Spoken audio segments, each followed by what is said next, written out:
Sometimes you just got to start. You don't know where you're going to start. You want it to be perfect. You start getting started, and then you think about all the things that you should have done to start, and then it goes nowhere. You end up figuring out what should be perfect, what you want to get done, how you want to launch, all these other stories, whether that's the business, getting out there for dating, investing your money, whatever it may be. For me, right now, it's actually this right here with YouTube. I've been recording some podcasts, and I'm excited to launch that. And I noticed I put that on hold, as well as more YouTube videos, because I had to get the funnel done. What's the point of launching YouTube if there's no funnel to go towards? And the podcast too. Why have it out there if people are going to ask me, how do I get involved? And I don't have an answer yet. And yet I watch these videos. It's like, it's not that first video that's perfect. It's not how you launch. In 6 months, if you watch your first video and you're not kind of disgusted by it or like, ugh, cringe, then you're probably not doing it right. You're not challenging yourself. You're accepting mediocrity. Because every few months, you're going to look back and be like, oh, that's what I used to do? Cringe. But yet, it's the video that's done 1,000 times, aka a different video 1,000 times posted, as opposed to the one video that's edited 1,000 times that we think is perfect. People don't care about showing up that one time. Other people, that is. They care about consistency. Like if someone was to never show up on time except for like 1 out of 100, you wouldn't really want to go to dinner with them. You wouldn't rely on them for being someone who's going to respect plans. That's just too much of a gamble. It's like, oh, but I showed up that one time. Did you guys see when I showed up that one time? It was perfect. Yeah, thank you for doing so. You should do so more often. Okay, totally. And yet you don't see them for another, maybe it's 50 times, maybe it's 150 times, because the average is 1 out of 100. That sounds terrible. There's always a way to improve. I'm going to put a different thumbnail on here for YouTube. I'm going to put music to the background. I'm going to have quick edits. I'm going to have edit to different clips. Who cares?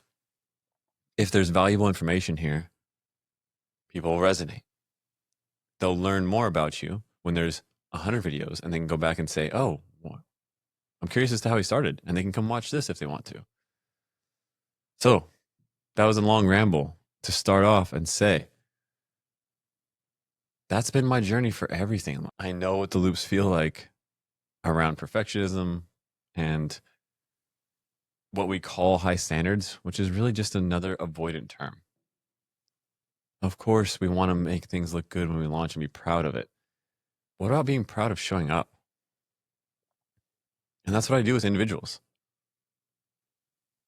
And that's what I do with people. I help you show up because I know what it's like to not show up. That's why I've landed on this exact type of medium after so long of figuring out what I really wanted to do and to be. The podcast is called The Truth Experiment. This is just, I don't know, truthful rant every day about what I'm going through. And then the group that I started is the Resonance Collective, because when you speak in your truth, people can resonate. And I didn't realize how much I wasn't really sharing my truth. And we say that like, duh, like, of course I'd tell the truth. But do you? Especially to yourself. I'm going to get X done. I'm going to start the gym Monday. I'm going to eat healthier starting next week. When someone asks you for advice or you want to get to know somebody, do you present your authentic self, fully unmasked, nice sense of humor, everything? Or do you present a version that you think they want to see? In professional settings, we put on the mask. And it's not to say the mask is necessarily bad all the time. We need to establish a level of trust using small talk. That's the persona. If you look at Jungian psychology, if we don't have that persona, then people say, oh, you're not playing the same game. They think we're a little weird. There's a fine line to flirt there where we can be weird and accept that we are playing the game, the persona. But how many times are you actually lying a little bit through your teeth? You're saying what you think they want to hear in the interview, in the everyday job, with your partner, because you want to make them happy. It's coming from this place that's so pure. Absolutely. I got no qualms with the intention. But when we do so, we're actually manipulating the other person, wherever it is. That lie is a manipulation. It creates a false reality. And it's also a way to protect us, because if the business fails, if the relationship fails, if whatever it is, your new job, the new friends, you have that excuse to fall back on them. They didn't really know me. It protects us, because if they really knew me and then they rejected me, whew, fuck. I've been there. Man, have I been there. And I was drained. I was drained for a lot longer than I realized. And it's taken a lot to come out of that. Not only for myself, but to stop the patterns of my family. And it's not to say that my family did things wrong. I truly believe people do the best they can based on where they're at, and they have the best intentions. There's no anger. But our parents and their parents grew up in an environment where we didn't discuss emotions. We learned how to shove them down. We didn't even learn how to talk about them. We didn't learn what healthy communication looks like. There was roles, and you fulfilled those roles. But yet those little impacts that we had, they hurt this next generation to the core. And I thought that I was doing such a good job of being nice to care for other people and take that burden on. Family, friends, partners. Like, why wouldn't you want to be around me? But my high level of expecting myself to be perfect is what others felt. So they actually felt even more rejected. So I felt even more alone. And there's going to be themes like this that show up constantly. Whoever's listening to this, maybe you've heard this a million times from me. Maybe it's your first time. And I don't know what I'll talk about every single day, because right now I'm in this 30 days of posting YouTube, letting it just be messy and imperfect and not have the little clip on front, and just let it be my face just going, because when we share the truth, we don't know where it's going to go. And I want to teach others how to not lie to themselves the most, because every single lie is another persona that we have to try and upkeep to try and make others happy, keep the peace, whatever it is. And yet, yes, when you share the truth, you don't know where it's going to go. So there's a huge fear of the unknown, not us, but a huge fear of the unknown. And that's what keeps people in this, at least I can control this area by keeping up with my little lies. But then we never feel trusted. We never feel safe. We never feel connected to the others, and most of all, connected to ourselves. Now, I had a client the last few days. Maybe it was even today. I don't remember which one now. Actually, I think I've asked like 2 of them recently. And it's the hardest question. What do you need? And that's really underneath our lies, is we don't even know what we need. So we just lie about it. That's the aspect of sharing the truth, is by actually going down that road, we might realize we don't even want what we said. But that actually opens us up to even more possibilities and more free to choose situation. And I'm not going to say it's not uncomfortable. It's not scary. But when you look at old individuals and you ask them, if you've watched those videos like I have, what do they regret? Not taking that risk, not trying harder. Like, why are we not all in? We should be all in. And being all in means sharing the truth, because it sets you on the best possible path for not only you, but your family, your friends, your community, and the world. Literally, if everybody was committed to sharing the truth, the world becomes a better place. Yes, it might hurt. There's burns, but you're going to suffer and burn anyway. So why not choose it? Why not consciously choose it? Because when we share the truth, the best possible outcome then unfolds. And I've studied a lot of different religions over the years, trying to figure out what it is that I want to land on. And I want to make sure I'm well versed. And I'm landed on trying to coach through, like, look at all the things I've studied and I can do, but I don't care about that. I care about solving this problem I'm speaking to, and then using these stories that I've landed on, which is almost every religion has this, some variation of telling yourself the truth. And yes, there's a burn up front, but the burn that we hold on to hurts way worse. I've never not seen it turn out for the better in a given period of time, that if we look hard enough and long enough by sharing the truth. Things might fall apart in the intermediary because that's how we learn to lie. Well, I can lie and it'll just get by. And then eventually it blows up. You lie to yourself about the type of partner you want, the type of job you want, the type of car you want, the type of clothes you want to wear. And then all of a sudden you wake up one day and all of it comes crashing in. What if you just didn't know? What if you just played and said, I'm going to try this? Because again, coming back to suffering,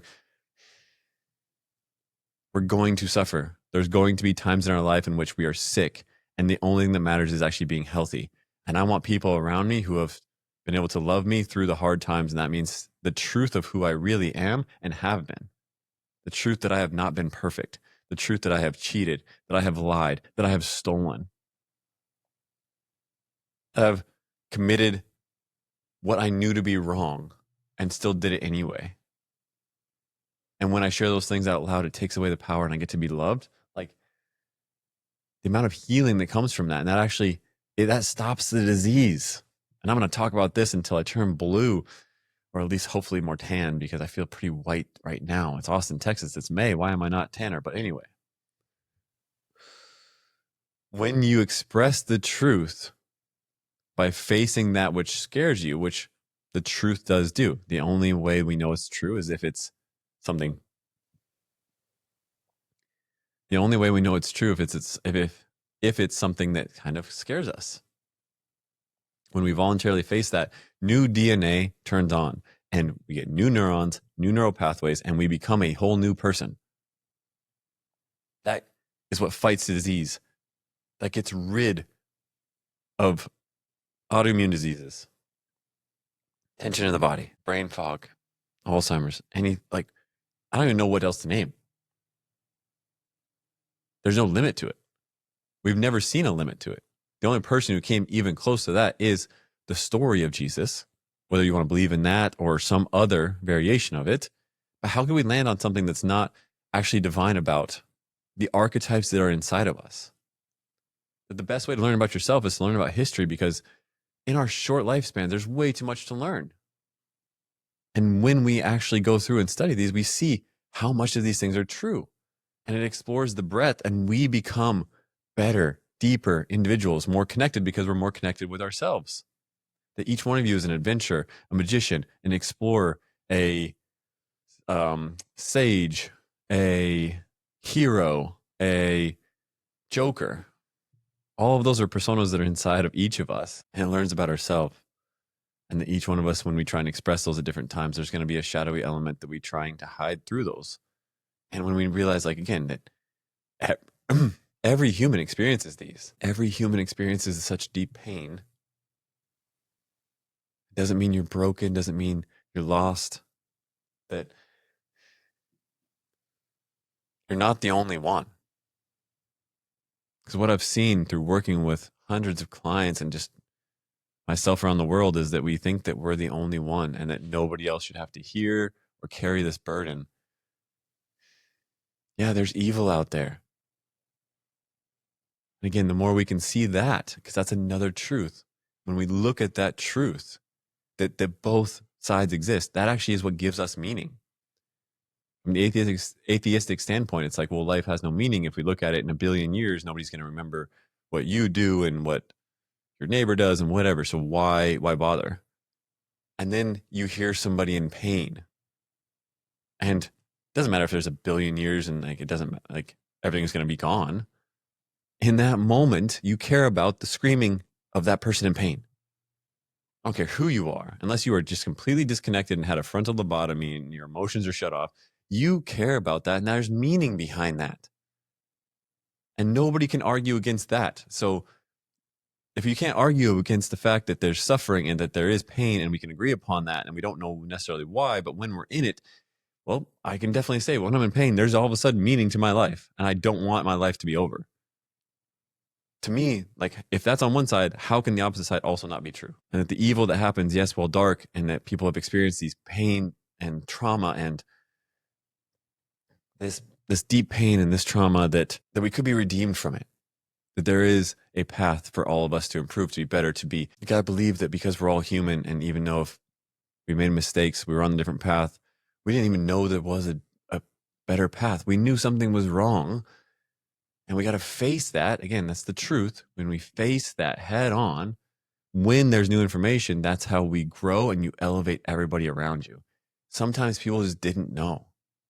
There is a knowing of what is better, but we also don't know what is better until we actually see what isn't. It's really hard to define good, and it's much easier to define what is bad.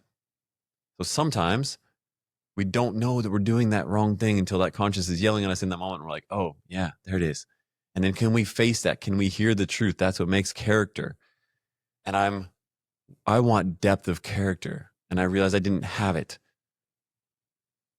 I thought I was just doing it for everybody else to keep them happy. And that's how I was going to be liked, loved, whatever. And it was misguided. It was misplaced. You're not lost. You're not misguided. You're not misplaced. And these are things I face every day. I was just talking about path with one of the last clients of today. And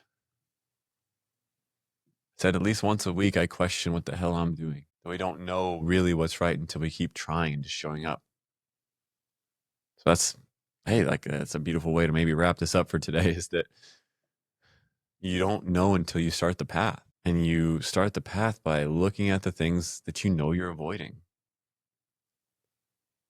And it's okay to be confused. You're not going to have it all solved in just one day, one sitting. The things that are in your head is not thinking. What you're doing in your head is not thinking. You're spiraling when you're only in your head. You got to get it out. That's how human beings think. It's not internal. That's why we can have a great thought, and as soon as we say it out loud, we're like, that's kind of dumb. I'm going to take that back.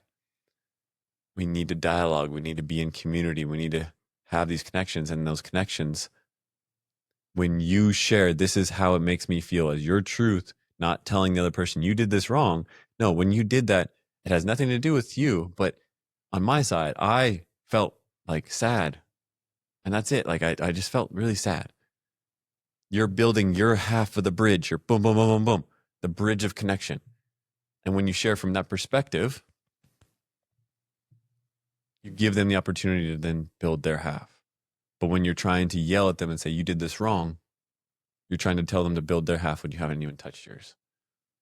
So we improve society, we improve our families, we improve our work, we improve our relationships, we improve our money, we improve all of this by sharing from ourselves what our truth is. It's not your fault what happened wherever you are, but it's your responsibility to do something about it. And like I said, every week I question what it is, and I got to go talk to people. And I'm going to keep showing up, and I'm going to keep sharing this message. If you're not broken, there's nothing to change, there's nothing to fix. You're a beautiful human. And it's taken a lot of work to get to this point, that you're perfect as you are. Authentically you. Not that you're perfect in the sense of trying to be perfect for everybody else. I don't need you to change. And I hope you land yourself in more places where people truly accept you for you. Because ironically, that's the path to choosing who you really want to be. Love you, beautiful people. Truth through love will set you free.